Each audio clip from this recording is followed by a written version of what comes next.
गोरखले बगल के माई ये जोगिया।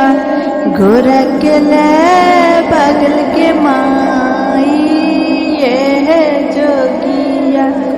झूमनी झूमल बोला अइलै अपन देहरिया।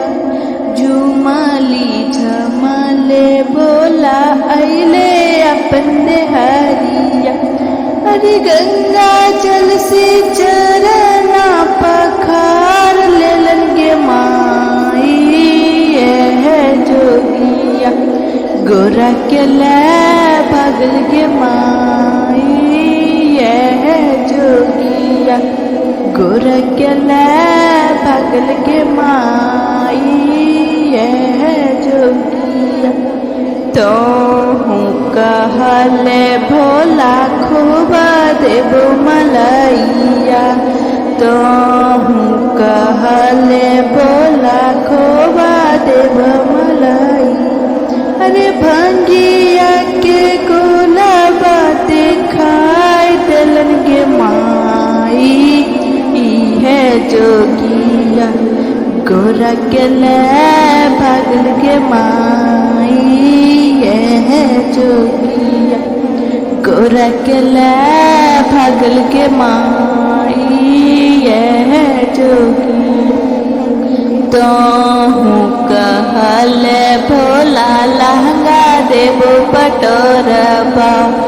तो हूँ कहले भोला लहंगा देबो पटोरबा। अरे मीरा गा के छला बाते खाए दिलन के माई है जोगिया। गोरखले बगल के माई ये जोगिया। गोरखले बगल के माई ये जोगिया। तो हूँ कहले भोला भाई और भतीजबा। तो हूँ कहले भोला भाई और भतीजबा। अरे भूता बाबे तला बाते खाए दिलन के माई है जोगिया। अरे भूता बाबे तला बाते खाए दिलन के माई है जोगिया।